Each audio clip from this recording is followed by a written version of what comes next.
మన దగ్గర బంధువుల్ని స్నేహితుల్ని కూడా తీస్తాం. దగ్గర బంధువులు స్నేహితులు అన్నవాళ్ళు ఎట్లా ఉంటారంటే మనకి మన సొంత వ్యక్తులు ఎక్కడో దూరంగా ఉంటారు. వృద్ధాప్యంలో మన పేరెంట్స్ ఇద్దరే ఉంటారు, వాళ్ళ సంతానం ఎక్కడ దూరంగా ఉంటారు. ఇటువంటి సమయాల్లో మనకి ముఖ్యంగా ఆధారంగా హెల్ప్ఫుల్ గా ఉండడానికి ఉండేవాళ్ళు దూరంగా ఉన్న మన బంధువులు కానీ మన స్నేహితులు కానీ వెంటనే వచ్చి అటెండ్ అవ్వలేరు. మనకి చక్కగా మంచికి కానీ చెడుకు కానీ ధన సహాయం కానీ ఏదైనా అనారోగ్యాలు వచ్చినప్పుడు కానీ గబుక్కని మనకి అటెండ్ అయ్యేవాళ్ళు, మనకి హెల్ప్ చేసేవాళ్ళు మన స్నేహితులే, మన ఆత్మీయులు, మన స్నేహితులే చేస్తారు. ముందు చుట్టుపక్కల ఉన్న వాళ్ళే హెల్ప్ చేస్తారు, ఆ తర్వాత మన అయిన వాళ్ళు వచ్చి ఆదుకోగలుగుతారు. అనేక రకాల మన స్నేహితుల నుంచి లాభాన్ని పొందుతున్నాము. మనం కూడా వాళ్ళకి మంచి చేస్తూనే ఉంటాము, చాలా ఆత్మీయంగా ఉంటాము, ప్రాణం పెడుతూ ఉంటాము స్నేహితులు అనేసరికి. కాబట్టి స్నేహితులకి కూడా మనం దీవెనలు ఇవ్వడం వల్ల వాళ్ళకి మంచి జరిగి వాళ్ళ ద్వారా తిరిగి మనకి మంచి జరుగుతుంది. దగ్గర బంధువులు కూడా ఆ రకంగానే తలుచుకొని ముఖ్యమైన స్నేహితులకి, ముఖ్యమైన బంధువులకి, దగ్గర బంధువులకి కూడా దీవెనలు అందిస్తాం. ఆ తర్వాత స్టెప్ లో దీవెన ఏంటంటే, మన ఒక ఆఫీసులో ఉద్యోగం చేస్తున్న వ్యక్తికి పైన అధికారి ఉంటాడు, కింద సబార్డినేట్ ఉంటాడు. మన ఇంట్లో కూడా మనం సర్వెంట్ మేట్స్ పెట్టుకుంటాము, మెయిడ్స్ ఉంటారు. వీళ్ళ విషయంలో కూడా మనం తొందరపాటుగా ప్రవర్తించకూడదు. ఒక అధికారి ఏం చేస్తాడంటే మన పై అధికారి మనని కొంత ప్రాజెక్ట్ వర్క్ ను సరిగ్గా సబ్మిట్ చేయలేదు అని తొందర పెడుతూ ఉంటాడు. మన కింద అధికారి మనకి ప్రాపర్ గా వర్క్ చేసి దాన్ని అందించడు. ఈ టైంలో ఏమవుతుందంటే మన పై వాళ్ళతో కింద వాళ్ళతో మనకి సామరస్యం చెడిపోయి మనశ్శాంతి లేక మనోవికలత ఏర్పడుతుంది. అందుకని మనం ఏం చేయాలంటే వాళ్ళని, మన పై అధికారిని, మన కింద పనిచేస్తున్న వాళ్ళని, ఉద్యోగరీత్యా ఉన్న వాళ్ళు ఇంట్లో ఉన్నప్పుడు ఇంట్లో కూడా మనం పెట్టుకున్న సర్వెంట్ మెయిడ్స్ ని, ప్యూన్స్ ని, వీళ్ళందరి పట్ల కూడా సానుభూతితో ఉండి వాళ్ళకి మంచి జరగాలి, వాళ్ళు మనతో సామరస్యంగా ఉండి మనకి సహకారాలు అందించాలి. పని వాళ్ళు మనకి సరిగ్గా అటెండ్ అయితేనే మన ఇల్లు, మన వాకిలి, మన ప్రవర్తన, మన అన్ని కూడా మనకి బాగుంటాయి. అట్లాగే ఆఫీసులో ఉద్యోగం చేసే వాళ్ళు కూడా అటు కింద వర్క్ చేస్తున్న వాళ్ళు, పైన అధికారులు కూడా సహాయ సహకారాలు ఉంటాయని వాళ్ళ ఉద్యోగ రీత్యా వాళ్ళ ధర్మాలు వాళ్ళు చక్కగా నిర్వర్తించగలుగుతారు. ఇటువంటి స్వయోచ్ఛ కోసం మన నిత్య జీవితంలో మన టచ్ లో ఉన్న వాళ్ళందరికీ మనం దీవెనలు ఇవ్వాలి. తర్వాత స్టెప్ లో శత్రువులకి కూడా దీవెనలు ఇవ్వమంటారు వేదాంతి మహర్షి గారు. శత్రువులకి ఇస్తాం. శత్రువులకి అందరికంటే ఎక్కువగా, ముఖ్యంగా ఎక్కువ టైమ్స్ ఇవ్వమంటారు. కుటుంబ సభ్యులకి పర్ డే 25 టైమ్స్ దీవెనలు ఇస్తే శత్రువులకి పర్ డే 200 టైమ్స్ ఇవ్వమంటారు. శత్రువుల వల్ల మనకి కలుగుతున్న లాభం ఏంటంటే మనకి నష్టమే ఫీల్ అవుతాం, మనకి అది బాధగానే ఉంటుంది. వాళ్ళు మన ఇబ్బంది పెడతారు, కష్టపెడతారు, బాధ పెడతారు, మన పట్ల దౌర్జన్యం చేస్తారు. కారణం సరిగ్గా ఉన్నా లేకపోయినా కూడా, సౌండ్ రీజన్ లేకపోయినా కూడా మనతో మాట్లాడడం మానేసి దూరం అయిపోయి అనేక రకాల ఇబ్బందులు కలుగుతూ ఉంటాయి శత్రువుల వల్ల. ఈ శత్రువుల వల్ల కలిగే ఇబ్బందులు ఎట్లా ఉంటాయంటే, మనం బాధపడతాము, దిగులు పడతాము, దుఃఖపడతాము, వాళ్ళు దూరం అయ్యారని, చేశారని. ఈ బాధ, దుఃఖము అన్నవి అనుభవించవలసినటువంటి అవసరము ఒక కర్మ రూపంలో మన జీవధాతు కేంద్రంలో ముద్రించబడి ఉంది. ఆ బాధ మనం పడవలసిన అవసరం మనకు ఉంది. ఆ కర్మ పరిపక్వత ఆ బాధ పడితేనే బయటకు వచ్చేసి తీరిపోతుంది. కాబట్టి మన కర్మని మనం అనుభవించే అవకాశము శత్రువు రూపంలో నిలబడి ఆ వ్యక్తి మనకి ఇస్తున్నాడు. ఆ వ్యక్తి వల్ల నష్టపోగానే మనం దుఃఖపడతాము, బాధపడతాము. దానివల్ల ఆ దుఃఖం వల్ల, భావం వల్ల ఉన్నటువంటి ఆ నెగటివ్ ఇంప్రింట్ కరిగిపోతుంది. దాని అనుభవంలోకి తెచ్చి తీసి పక్కన పెట్టేస్తాం. శత్రువు వల్ల మనకు జరుగుతుంది మేలే కానీ కీడు కాదు. కానీ అలా అనిపించదు, మనకి బాధ అనిపిస్తుంది. శత్రువుల్ని దీవించడం అంటే చాలా కష్టమైన పని. దాన్ని దీవించడం అనేది దానికి మనసు తొందరగా ఒప్పుకోదు, నాలుక తొందరగా తిరగదు. శత్రువుని దీవించడం అనేది చాలా కష్టంగా ఉండే విషయమే. అయినా కూడా మహర్షి గారు వాళ్ళని దీవించడం అంటారు. వాళ్ళని దీవించడం వల్ల ఏమవుతుందంటే మనకున్నటువంటి వాళ్ళు కలిగిస్తున్న కష్టం వలన, మనం పడుతున్న బాధ వలన, మన జీవధాతు కేంద్రంలో నెగటివ్ ఇంప్రింట్ పడుతుంది మన బాధకి, మన దిగులకి. ఆ నెగటివ్ ఇంప్రింట్ పోవాలి అంటే మనం వాళ్ళని దీవించాలి. వాళ్ళని దీవించడం వల్ల ఏమవుతుందంటే వాళ్ళ మంచి కోరుకుంటున్నాం కాబట్టి మన నెగటివ్ ఇంప్రింట్ కరిగిపోతుంది. వాళ్ళు మనకి కీడు చేసినటువంటి నెగటివిటీ అన్నది వాళ్ళల్లో కూడా కరిగిపోతుంది. వాళ్ళల్లో కూడా ఆ నెగటివ్ ఇంప్రింట్ కరిగిపోతుంది. ఎదుటి వాడికి కీడు చేయాలి అనుకోవడము నెగటివ్ ఇంప్రింటే కదా. నెగటివ్ ఇంప్రింట్ ఏది, నెగటివ్ థింకింగే. వాడు ఆ రకంగా ఆలోచించి మనకి కీడు చేశాడు. అట్లా చేయడం వల్ల అతనిలో కూడా నెగటివ్ ఇంప్రింట్ ఏర్పడింది. అతనిలో ఆ నెగటివ్ ఇంప్రింట్ కరగాలి అంటే నువ్వు అతన్ని దీవించాలి. నీలో కలగాలి, నీ బాధకు సంబంధించి నీలో కలుగుతున్న చెడ ఇంప్రింట్ కరగాలి అంటే నువ్వు అతన్ని దీవించాలి. ఈ దీవెనలో ఏమవుతుందంటే అతని మనసు మారుతుంది, సభ్యత నేర్చుకుంటాడు, సఖ్యత నేర్చుకుంటాడు, నెమ్మదిగా కదిలి వచ్చి వాళ్లే మనతో ప్రేమతో అభిమానంతో ఉండట. ఇలాంటి సంఘటనలు ఎన్నో ఆయన జీవితంలో జరిగాయి. ఆయన కొన్ని ఉదాహరణలు కూడా చెప్తారు మనకవి. మన జీవితంలో కూడా నేను కూడా స్వానుభవంతో కొన్ని సంపాదించుకున్న ఇటువంటివి. శత్రువుల్ని అంటే ఎనిమీస్ అండ్ మిస్క్రియేట్స్ అంటారు. మిస్క్రియేట్స్ అంటే మనకి అనేక రకాల ఇబ్బందులు కలిగించేవాళ్ళు. నిజంగా వాళ్ళు మన శత్రువులు కారు, మన సంసారంలో ఉన్న వాళ్ళే, మన కుటుంబంలో ఉన్న వాళ్ళే, మన బంధువులే. వీళ్ళు వేస్తారంటే వాళ్ళ ప్రవర్తనలో మనకి లేనిపోని ఇబ్బందులు కలిగిస్తూ ఉంటారు. ఈ రకంగా మన ఇబ్బంది కలిగిస్తున్నారంటే మన నుంచి ఏదో ఆశించి అలా ఇబ్బందులు కలిగిస్తూ ఉంటారు. అటువంటి వాళ్ళని కూడా మనం దీవించడం వల్ల వాళ్ళు మారుతారు, వాళ్ళల్లో ఉన్న నెగటివిటీ రిమూవ్ అవుతుంది. ఇస్తున్న వాడు అది రిఫ్లెక్ట్ అయి తిరిగి వచ్చి మనకి పనిచేస్తుంది కాబట్టి మనలో నెగటివిటీ కూడా పోతుంది. శత్రువులను దీవించడం అన్నది చాలా ముఖ్యమైన పాత్ర అయిపోతుంది దీవెనలు. అన్నిటికంటే కూడా ముఖ్యమైన పాత్ర మన శత్రువుని దీవించడమే. శత్రువుని కూడా దీవించిన తర్వాత మహర్షి గారి కాలంలో దీవెనలు దాదాపుగా ఇక్కడితోనే ఆగిపోయేవి. మన ప్రపంచాన్ని దీవించమంటాడు, మొత్తం వరల్డ్ అన్నమాట. ప్రపంచంలో ఉన్న సమాజంలో, ప్రపంచ సమాజంలో ఉన్న ప్రతి వ్యక్తిని కూడా మనం దీవించాలి. అలా దీవించడం వల్ల ఏమవుతుందంటే ఈ భూమి అన్నది ఒకటే, ఈ సముద్రాలు అవి వ్యాపించడం వల్ల, రకరకాల సముద్రాలు ఉన్నాయి కదా, నల్ల సముద్రం ఉన్నాయి, ఇవన్నీ వ్యాపించడం వల్ల ఏమవుతుందంటే భూమి డివైడ్ అయిపోయి ఖండాలు ఖండాలుగా డివైడ్ అయ్యి, కానీ భూమండలం మీద ఉన్నటువంటి ప్రతి మానవులు అందరూ కూడా, అందరూ కోట్లాను కోట్లుగా ఉన్నటువంటి ఈ జనాలు, ఈ మానవులు అందరూ కూడా పరిణామ క్రమంలో మొట్టమొదటిసారిగా ఏర్పడిన మొదటి మానవుడు యొక్క సంతానమే. మొట్టమొదటి ఏర్పడింది ఒక మానవుడే. భగవత్స్థితి తన్మార్పుగా ఏర్పడినటువంటి ఈ ప్రాణులలో చివరిగా ఏర్పడిన మానవుడు ఒకడే, మొదటి మానవుడు. ఆ మొదటి మానవుడు సంతానంగానే ఈ ప్రపంచంలో ఉన్నటువంటి మానవులందరూ అతని సంతానంగా క్రమక్రమంగా ఈ జనాభా ఇట్లా పెరుగుతూ వచ్చింది అనమాట. భూమండలంలో ఎక్కడ మనిషి ఉన్నా కూడా అతడి మొదటి మానవుడు సంతానమే. అందరం అతని సంతానమే అయినప్పుడు మనం అందరం కూడా అక్క చెల్లెళ్ళు, అన్నదమ్ములు లాంటి వాళ్ళమే. మనలో ఎవరి కోసము ఎవరికి తేడా లేదు, అందరము ఒకటే. కాబట్టి ఎవరి పట్ల నెగటివ్ భావన పెట్టుకోకూడదు. అంతేకాకుండా సమాజంలో, విదేశాల్లో ఎక్కడో ఖండాంతరం ఉన్న వాళ్ళు కూడా రీసెర్చ్లు చేసి ఎన్నో వస్తువులు, ఎన్నో వైద్య సౌకర్యాలు కనిపెడుతుంటే అవన్నీ మనం అనుభవిస్తున్నాం. ఆ వస్తువులన్నీ మనం కొనుక్కుని తెచ్చుకుంటున్నాం. ఆ వైద్య సౌకర్యాలన్నీ డాక్టర్స్ ద్వారా మనం అనుభవిస్తున్నాం. కాబట్టి సమాజంలో ప్రజలు అందరి నుంచి కూడా మనం లాభం పొందుతున్నాం. కాబట్టి రుణం తీర్చుకునేటట్టు వాళ్ళందరినీ దీవించాలి. వాళ్ళందరూ మన అక్క చెల్లెళ్ళు, అన్నదమ్ములు లాంటి వాళ్ళమే, అందరూ ఒకటే ఫ్యామిలీ మెంబర్స్ అని ప్రపంచంలో అందరినీ దీవించాలి. అందరినీ దీవించడంలో ముఖ్యంగా రాజకీయ నాయకుల పట్ల ఎక్కువ దీవెనలు ఉన్నాయి అన్నమాట. మన మెడిటేషన్ లో అది ఉంది. ప్రపంచ రాజకీయ నాయకులందరూ ప్రజ్ఞానులై అంతర్ముఖులై పెరగవాలి.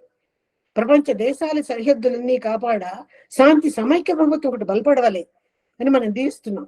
ఆ ప్రపంచంలో అందరూ బాగుండడం వల్ల ఏమవుతుందంటే ముఖ్యంగా రాజకీయ నాయకులు బ్రహ్మజ్ఞానాన్ని పొంది వాళ్ళల్లో మార్పు వస్తే వాళ్ళు ఈ ప్రపంచంలో ఉన్న ప్రజల్ని, సమాజాన్ని సవ్యమైన సక్రమైన పద్ధతిలో పొలిటికల్ ఇన్ఫ్లుయెన్స్ లేకుండా చక్కగా ప్రపంచాన్ని వాళ్ళు పరిపాలించాలి. వాళ్ళ పరిపాలన సరిగ్గా ఉంటేనే మనం అందరం ప్రశాంతంగా, హాయిగా, సంతోషంగా ఈ ప్రపంచంలో ఈ జీవితాన్ని గడపగలుగుతాం. కాబట్టి ముఖ్యంగా రాజకీయ నాయకుల్ని, ప్రపంచంలో ఉన్న సకల మానవుల్ని కూడా మనం మన మంచి కోసం వాళ్ళని దీవిస్తున్నాం. వాళ్ళ మంచి కూడా జరుగుతుంది, అది రిఫ్లెక్ట్ అయ్యి మనకి కూడా మంచి జరుగుతుంది. సో మనం ఇక్కడ ఈ దీవెనలు ప్రపంచాన్ని దీవిస్తాం. చివరి దీవెనగా వానలు చక్కగా కురవాలని, పంటలు బాగా పండాలని, పంటలు పండడం వల్ల ప్రపంచంలో అన్ని రకాల వాళ్ళకి కూడా ఆహార ధాన్యాలు చాలా సక్రమమైన సరైన పద్ధతిలో అందాలి అని దీవిస్తాం అన్నమాట. అది మహర్షి గారు బతికున్న రోజుల్లో, ఆయన జీవితకాలంలో ఆయన ప్రవేశపెట్టిన ఈ దీవెనల్లో వర్షకామన ఒకటే చివరి దీవెన. ఆ వర్షకామన వల్ల మనం పంటలు పండాలి అంటే నీటి సౌకర్యం లేకపోతే ఈ ప్రపంచంలో ఎవరికి కూడా బ్రతికే అవకాశాలు చాలా తక్కువగా ఉంటాయి.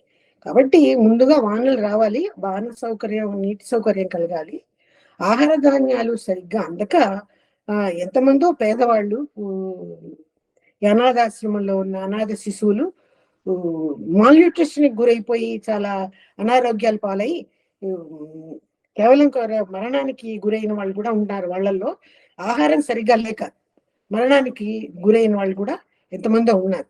అట్లాంటి ప్రత్యక్ష సాక్షుల్ని కూడా నేను ఒకసారి చూశాను, ఆహారం సరిగ్గా లేక మరణించిన వాళ్ళని. అందుకని మహర్షి గారు ఏం చెప్తున్నారంటే, మనం ఏదో నాలుగు రాళ్ళు సంపాదించుకుంటున్నాము, కొనుక్కుంటున్నాము, తింటున్నాము, అట్లా కాదు. ఈ ఆహారం అన్నది, ఈ ఆహార ధాన్యాలు అన్నది పంటలు చక్కగా పండాలి. అలా పండిన తర్వాత ప్రతి వాళ్ళకి కూడా, అన్ని కార్నర్స్ లో ఉన్న ప్రతి వ్యక్తికి, ఒక పేదవాడికి, ఒక నిరుపేదకి, అనాథకి, అందరికీ కూడా ఆహార ధాన్యాలన్నీ అందరూ కూడా ఆరోగ్యంగా, ఆనందంగా, సంతోషంగా ఉండాలి అని కోరుకుంటూ వర్షకామన అనే దీవెన కూడా ప్రవేశపెట్టారు. ఈ రకంగా దీవెనలో ఉన్న మహత్యాన్ని, గొప్పతనాన్ని తెలుసుకుని అవి మన బయోమాగ్నెటిక్ వేవ్ ద్వారా, బయోమాగ్నెటిక్ వేవ్ కి విశ్వకాంతం ద్వారా చేరి వాళ్ళకి మంచి చేసి తిరిగి అదే మంచి మనకి, మన చుట్టుపక్కల ఉన్న వాళ్ళకి కూడా జరుగుతుంది అనమాట. అలా జరగాలని దీవెనలు ప్రవేశపెట్టారు.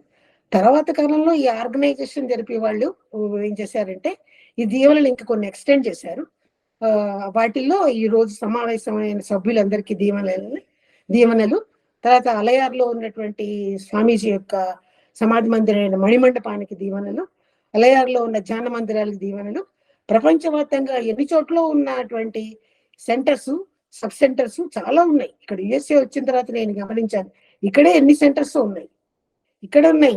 అన్ని దేశాల్లోనూ కూడా వాళ్ళ సెంటర్స్ ఉన్నాయి. వాళ్ళందరూ కూడా సేవ చేస్తున్నారు సెంటర్స్ ద్వారా. కాబట్టి ఆ సెంటర్స్ ని అవి రన్ చేస్తున్న వాళ్ళందరికీ కూడా దీవెనలని వీళ్ళు ప్రవేశపెట్టారు. ఇవన్నీ కూడా వీళ్ళ ఆర్గనైజేషన్ చేస్తున్న వాళ్ళు కొత్తగా యాడ్ చేశారు. మనం అవి కూడా చెప్పుకుంటున్నాం మన మెడిటేషన్ లో. దీవెనల యొక్క ఫలితాలని, గొప్పతనాన్ని తెలుసుకోవాలి. ఇక ముగించే ముందు ఒక సంగతి ఏంటంటే, ఈ దీవెనలు ఒకటే కాదు, కర్సింగ్ అంటే ఎదుటి వాళ్ళ చెడు కోరుకుని చేసే కొన్ని కార్యక్రమాలు కూడా జరుగుతూ ఉంటాయి. అవి కూడా ఈ బయోమాగ్నెటిక్ వేవ్ ద్వారా, అంటే జీవకాంతం ద్వారా అవతల వాళ్ళకి చేరుతాయి. అంటే శపించడాలు, శాపనార్థాలు పెట్టాలు, చేతబడులు చేయడాలు, ఇలాంటివి కూడా కొన్ని జరుగుతున్నాయి కదా. ఈ విషయంలో మహర్షి గారు ఏం చెప్తారంటే, ఒక వ్యక్తి ఎదుటి చెడు కోరుకుని ఆ వేవుని కనుక పంపిస్తే, ఆ పంపించిన వాళ్ళకే వాళ్ళకే ఎక్కువ నష్టం కలుగుతుంది, కానీ రిసీవ్ చేసుకునే వాళ్ళకి అంత ఎక్కువగా నష్టం కలగదు. రిసీవ్ చేసుకునే వ్యక్తి నెగటివిటీని రివ్యూ చేసుకోడు. నెగటివిటీని విశ్వకాంతం తీసుకెళ్ళి వాళ్ళకి అందించదు. పాజిటివ్ క్యారెక్టర్స్ అయితే మనలోని జీవకాంతం, విశ్వకాంతం ద్వారా ప్రయాణం చేసి అవతల వ్యక్తికి చేరి వాళ్ళకి అందిస్తుంది. నెగటివిటీని అంతగా అందించదు. అంతగా నెగటివిటీ, పాజిటివ్ ని భగవత్ శక్తి రిసీవ్ చేసుకోదు. ఆ రిసీవ్ చేసుకునే వ్యక్తిలో ఉన్న ప్రాణశక్తి కూడా భగవత్ శక్తి, అది రిసీవ్ చేసుకోదు. దానివల్ల అతనికి నష్టం జరగదు, కానీ పంపిస్తున్న వాళ్ళకే నష్టం జరుగుతుంది. వాళ్ళ బాడీలో, వాళ్ళ శరీరంలోనే ఆ నెగటివిటీ ప్రవేశించి వాళ్ళకే ఎక్కువ నష్టం కలుగుతుంది. రిసీవ్ చేసుకుని వాళ్ళు ఇప్పుడు శపించడం అన్నది, వాళ్ళు చెడు కోరుకోవడం అనేది ఒక కోపంలో, ఎమోషనల్ మూడ్ లో మనం పిల్లల్ని కానీ, పెద్దవాళ్ళని కానీ, శత్రువులు కానీ వాళ్ళని గురించి కొంచెం నెగటివ్ గా ఆలోచిస్తాం. అలా ఆలోచించడం అన్నది, ఆ నెగటివ్ ఫీలింగ్ వాళ్ళకి వెళ్ళదు. వెళ్ళకపోవడానికి కారణం ఏంటంటే, ఎమోషనల్ గా ఉన్నప్పుడు పంపిస్తున్న వేవ్ వెళ్ళదు. మెడిటేషన్ చేసినప్పుడు కానీ, ఇతరితర కొన్ని జపాలు చేసినప్పుడు కానీ, భగవంతుడి సేవలు చేసినప్పుడు కానీ, కొన్ని సత్కార్యాలు చేసినప్పుడు కానీ, మనకి ఈ బీటా నుంచి ఆల్ఫాకి వస్తాం అనమాట. ముఖ్యంగా మెడిటేషన్ వల్ల ఈ ఆల్ఫాకి వచ్చినప్పుడు ఈ వేవ్ యొక్క పవరు అవతల వ్యక్తి రిసీవ్ చేసుకుంటాడు. కానీ ఆ ఎమోషనల్ వేవ్ లో మనం కనుక మనం చెడుని ఎదుటి వాళ్ళది కోరుకున్నా కూడా ఆ చెడు వాళ్ళకి అందదు. ఎమోషనల్ గా ఉన్నప్పుడు అసలు ఆ వేవ్ పాస్ అవ్వదు అని మహర్షి గారు మనకి తెలియజేసిన సంగతులే మనం చెప్పుకుంటున్నాము. ఒక్కొక్కసారి వాళ్ళు కూడా ఏం చేస్తారంటే, ఈ నెగటివ్ వేవ్ని పంపే వాళ్ళు కూడా కొన్ని జపాలు చేసి, కొన్ని మంత్రాలు చదివి వాళ్ళ మైండ్ వేవ్ కూడా బీటా నుంచి ఆల్ఫాకి దింపుకుంటారు. అలా దింపుకున్నప్పుడు ఏవో ఈ బొమ్మలు పెట్టి వాటికి సూదులు గుచ్చి చేస్తూ ఉంటారని చెప్పుకుంటారు కదా. అలా గుచ్చినప్పుడు ఆ వ్యక్తికి చెడు కలగాలి అని చేసినప్పుడు ఏమవుతుందంటే, ఆ రిసీవ్ చేసుకునే వ్యక్తిలో మొరాలిటీ, పాజిబిలిటీ ఉండాలి. వర్చువస్ వే ఆఫ్ లివింగ్ అంటారు వేదాంత మహర్షి. వర్చువస్ వే ఆఫ్ లివింగ్ అంటే అది ఎలా ఉంటుందంటే, మొరాలిటీ, ధర్మబద్ధమైన జీవితము తెలుగులో దాని పేరు. ఆ ధర్మబద్ధమైన జీవితంలో మొరాలిటీ, డ్యూటీ అండ్ చారిటీ అని 3 ఉంటాయి. డ్యూటీ అంటే మన సమాజానికి సేవ చేసి రుణం తీర్చుకోవడం, మన కుటుంబ బాధ్యతలు, ఇంట్లో పెద్దవాళ్ళని, ముసలి వాళ్ళని, పిల్లల్ని మనకి ఎంతవరకు రెస్పాన్సిబిలిటీ ఉందో వాళ్ళ పట్ల సక్రమమైన ప్రవర్తనతో వాళ్ళని వృద్ధుల్లోకి తెచ్చుకోవడం, మనం బాగు చేసుకోవడం, కుటుంబ సభ్యులు మంచి చూడడం, సమాజంలో వాళ్ళకి సేవలు చేయడం, వాళ్ళకి అందించగల శక్తి ఉన్నదించడం అన్నది డ్యూటీ కింద వస్తుంది. మొరాలిటీ అంటే ఎవరిని ఎప్పుడు మానసికంగా కానీ, శారీరకంగా కానీ, మాటలతో కానీ, చేతులతో కానీ, భవిష్యత్తులో కానీ, ఇప్పుడు కానీ నొప్పించకూడదు అని చెప్తారు మహర్షి గారు. అది మొరాలిటీ కింద వస్తుంది. చారిటీ అంటే మన సంపాదనలో కొంతవరకు పేదవాళ్ళకి దానం కింద సహాయం చేస్తూ ఉండాలి. కొంత లిమిట్, మితిమీరి చేసి ఉన్నదంతా పోగొట్టుకునేటట్టు చేసుకోవడం కాదు, కొంతవరకు దాన ధర్మాలు చేస్తూ ఉండాలి. దాన్ని చారిటీ కింద చెప్తారు. ఈ 3 లక్షణాలు పొందుపరుచుకున్న జీవితమే ధర్మబద్ధమైన జీవితము అంటారు. అదే వర్చువస్ వే ఆఫ్ లివింగ్. ఈ వర్చువస్ వే ఆఫ్ లివింగ్ లో కనుక ఒక పర్సనాలిటీ, ఒక వ్యక్తి ఉంటే ఆ పర్సనాలిటీకి ఈ చేతబడులు తాలూకు నెగటివ్ వేవ్స్ పాస్ అవ్వవు. వాళ్ళల్లో ఉన్న పాజిటివిటీ అన్నది అసలు ఆ నెగటివిటీని రిసీవ్ చేసుకోరు. వాళ్ళకి ఏ నష్టం జరగదు సరిగదా. ఈ వ్యక్తి ఏ గుండు సూతో గుత్తి అతని వాడికి కీడు కలగాలి అనుకున్నప్పుడు ఇతని కుటుంబ సభ్యులు, ఇతని భార్య కానీ, ఇతని పిల్లలు కానీ ఇతన్ని తలుచుకుని, అయ్యో ఈ వ్యక్తి బయటికి వెళ్ళాడు ఇంకా ఇంటికి రాలేదు అని ఆ వైఫ్ యొక్క మైండ్ వేవ్ ఈ హస్బెండ్ చెడు చేసి హస్బెండ్ వేవ్ వైపు మరలిందంటే ఈ గుండు సూది గురించి చేస్తున్న ఈ కీడు అతని కుటుంబ సభ్యుల్లో అతని వైఫ్కి అందుతుంది, అతని సంతానానికి అందుతుంది, అతని బాడీకే తిరిగి వెనక తిప్పి కొట్టబడుతుంది. కాబట్టి అతను అందిస్తున్నటువంటి ఆ చెడు కూడా ఈ వర్చువస్ వే ఆఫ్ లివింగ్ లో ఉన్నటువంటి వాళ్ళకి, ధర్మబద్ధమైన జీవితం గడుపుతున్న వాళ్ళకి జరగదు, వాళ్ళకు కూడా అందవు. అందుకని మహర్షి గారు చెప్తున్నది ఏంటంటే ఇక్కడ మనకి be good and do good. చేతనైనంత వరకు నువ్వు మంచిగా ఉండు, వర్చువస్ వే ఆఫ్ లివింగ్ ఉండు. అదే చేతైన సహాయం సమాజంలో ఇతర వాళ్ళకి చేస్తూ ఉండు. దానివల్ల నీ శరీరంలో, నీ జెనెటిక్ సెంటర్లో ఉన్న ముద్రలు కరిగిపోతాయి, సెన్ ఇంప్రింట్స్ కరిగిపోతాయి. చెడు ముద్రలు ఎప్పుడైతే కరిగిపోతున్నాయో నువ్వు మంచి కార్యాలు చేయడం బట్టి మంచి ఇంప్రింట్స్ వెళ్ళి ఆ చెడు ఇంప్రింట్స్ పైన కూర్చుంటాయి. కాబట్టి అవి ఎప్పుడైనా ఎక్స్పోజ్ అవుతుంటే ఏమవుతాయి, ముందు పైన ఉన్నటువంటి మంచే మనకి తిరిగి మనకే జరుగుతూ మనకి చెడు కిందకి వెళ్ళిపోతుంది. ఆ నెగటివ్ ఇంప్రింట్స్ అన్నవి సర్వైవ్ అవి పైకి రావు, ఉంటాయి లోపల అనగదొక్కబడి, అవి సర్వైవ్ అయి పైకి రావు. ఈ రకంగా మనకి దీవెనల రూపంలో కొంత సబ్జెక్ట్ని ఆయన అందజేశారు. ఇంగ్లీష్ ఉపన్యాసాల్లో ఇవన్నీ ఉన్నాయి, ఇవే మనం చెప్పుకున్నాము. మన ఎంఏ సబ్జెక్ట్స్ లో కూడా ఇదే సబ్జెక్ట్ ఉంది. ఆ చదువుకునే రోజుల్లో అంతగా అవగాహన అవ్వలేదు. ఇట్లా క్లాసులు తీయడం బట్టి లేదా యూనివర్సిటీలో డివినిటీ క్లాసులు తీయబట్టి ఆ సబ్జెక్ట్ రివైజ్ అయ్యి ఇప్పుడిప్పుడే సబ్జెక్ట్ లో లోతుని అర్థం చేసుకోగలుగుతున్నాము. ఒక క్లాసు ముగించేద్దాము. మహర్షి గారు చెప్పిన 2 ఉదాహరణలు చెప్పుకుందాము. దీవెనల ఫలితంగా ఒక కుటుంబంలో ఆయన ఎక్స్పీరియన్స్ చేసినవి చెప్పారు, ఆయన ఉపన్యాసాల్లోనే చెప్పారు. కుటుంబంలో భార్యాభర్తలు ఉంటారు, వాళ్ళు ఏదో కొన్ని కారణాల వల్ల ఒకరితో ఒకళ్ళు మాట్లాడుకోవడం మానేసి వాళ్ళకు 3 సంతానం ఉన్నా కూడా అతను ఇంటి నుంచి బయటకు వచ్చేసి బయటే భోజనం చేస్తూ బయటే ఉంటాడు, ఇంటికి వెళ్ళాడు. అతని జీతం మాత్రం తీసుకెళ్లి కుమారుడి ద్వారా ఇంటికి అందిస్తాడు వాళ్ళ ఖర్చులకి. ఆ రకంగా ఉన్నటువంటి వ్యక్తి మహర్షి గారి జీవితంలో తారసపడ్డాట. అతను తన ఇబ్బందిని చెప్పి నా ఇబ్బంది నేను ఎలా ఎదుర్కోవాలండి, దీనికి ఏది నాకు పరిష్కారం అని అడిగితే ఈయన ఏం చేశారంటే దీక్ష ఇచ్చారు. దీక్ష ఇనిషియేషన్స్ ఇచ్చి నువ్వు ధ్యానం చెయ్యి, ధ్యానంలో ఆమెకి దీవెనలు ఇవ్వు, మెడిటేషన్ దీవెనలు ఇస్తే ఆమె మనస్తత్వం క్రమంగా మారుతుంది, గమనించి చేయమంటే అతను సరేనని ఇనిషియేషన్స్ తీసుకున్నాడు. తీసుకున్న తర్వాత మెడిటేషన్ చేసుకున్నాడు, ధ్యానం చేశాడు, ఆమెకి దీవెనలు అందించాడు. అది అట్లా ఒక 2-3 నెలలు జరిగేసరికి ఆమెలో మార్పు వచ్చింది, అతనిలో కూడా మార్పు వచ్చింది. ఎందుకంటే దీవెన యొక్క రేఖ ఆమెకి ఎలా చేరుతుందో ఆమె మారాలని, ఏ ఒక్క ఇబ్బంది వల్ల ఆమె భర్తతో సయోధ్యగా ఉండడం మానేసిందో అదే ఇబ్బంది అతనిలో కూడా ఉంటుంది. అతనిలో కూడా ఇబ్బంది ఉండబట్టే కూడా అతను కూడా ఆమెకు దూరం అయ్యాడు. ఆ రిఫ్లెక్ట్ అన్నది ఆ వేవ్ ఆమెకు చేరి ఆమెని సరిదిద్ది అదే రిఫ్లెక్ట్ అయ్యి వచ్చి అతన్ని మనస్తత్వాన్ని కూడా మార్చి సరిదిద్దింది. సరిదిద్దడం బట్టి ఇద్దరిలో మార్పు వచ్చి తను మళ్ళీ వెళ్ళి వాళ్ళు అన్యోన్యంగా అతని ఇంటికి చేరడం, వాళ్ళు సఖ్యతగా ఉండడం జరిగింది. అది జరిగిన తర్వాత అక్కడ గొప్పతనం ఎక్కడ మనకు కనపడుతుందంటే, స్వామీజీ ఇస్తున్నటువంటి ఉపన్యాసాలకి అతను అటెండ్ అవుతూ ఉండేవాడు. ఆ ఉపన్యాసాలకు డైరెక్ట్గా అటెండ్ అయినప్పుడు ఫీడ్బ్యాక్ లో మహర్షి గారు ఇట్లా అడిగేవారు, మీ యొక్క అనుభవాలు చెప్పమని. అతను లేచి, నా అనుభవం చెప్తాను నేను. మీరు చెప్పినట్టుగానే నేను నా భార్యని మెడిటేషన్ తర్వాత దీవించాను. ఆ దీవించినట్టు అతను ప్రత్యేకంగా ఏం చేశాడంటే, భార్య స్థానంలో ఆమెను పెట్టి దీవించాడు. That's is okay. ఆ తర్వాత తను ఏస్తాడు, నా ఆఫీసులో నా పై అధికారులు ఎవరు నాకు లేరు, అలా లేకపోబట్టి నేను ఆమెని నా పై అధికారిగా ఊహించి నిలబెట్టి నా పై అధికారికి ఇస్తున్న దీవెనలు కూడా నేను నా వైఫ్కే ఇచ్చాను. అదే రకంగా నాకు శత్రువులు ఎవరు లేరు, ఆమెను శత్రు స్థానంలో నిలబెట్టి కూడా నేను దీవెనలు అందించాను. ఈ రకంగా ఆమెకు అధికంగా దీవెనలు అందబెట్టి ఆ దీవెనలు మళ్ళీ రిఫ్లెక్ట్ అయ్యి ఆమెలో మార్పు తీసుకొచ్చి అవే రిఫ్లెక్ట్ అయ్యి మళ్ళీ నన్ను చేరి నాలో కూడా మార్పు తీసుకురాబట్టి మేమిద్దరం అన్యోన్యంగా ఉంటున్నాము అని ఆయన తెలియజేశాడు.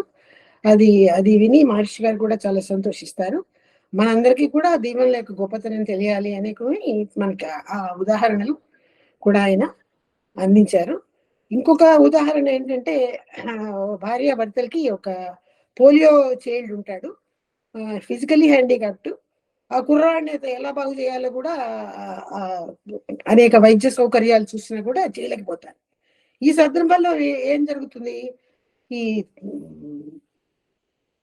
ఒక వ్యక్తి వచ్చి, నేను మీ అబ్బాయిని బాగు చేస్తాను, కొన్ని మంత్రాలు ఉన్నాయి, తాంత్రిక విద్య తెలిసిన తరగతి తాంత్రిక విద్యలు కొన్ని ఉన్నాయి, వాటి వల్ల మీ కుర్రాడిని బాగు చేస్తాను, నాకు 2000 రూపీస్ ఇవ్వమంటాడు. సరే అని వాళ్ళు 2000 రూపీస్ అతనికి ఇచ్చి అతని చేత కొన్ని తాంత్రిక కుర్రవాడి కోసం చేయిస్తారనమాట. అతను కొన్నాళ్ళు ఏదో చేస్తాడు, పూజలు అవి చేసి, నాకు ఒక దేవుడి విగ్రహం ఇవ్వండి, పూజ చేయాలంటాడు. సరే, అతనికి విగ్రహాన్ని సప్లై చేస్తారు. ఆ విగ్రహానికి పూజలు చేశాక ఆ విగ్రహానికి అలంకారం చేయాలి, నగలు ఉంటే గోల్డ్ నగలు అలంకారం చేద్దాం అంటాడు. ఆమె ఏం చేస్తుందంటే, ఈ పిల్లవాడి ఆరోగ్యం కంటే నాకు ఈ బంగారం అంత ముఖ్యం కాదనే భావంతో తన నగలన్నీ ఇచ్చేస్తుంది. ఆ నగలన్నీ ఆ విగ్రహానికి అలంకారం చేసి ఆ తాంత్రిక ప్రయోగాలు చేసి పూజలు చేస్తాడు.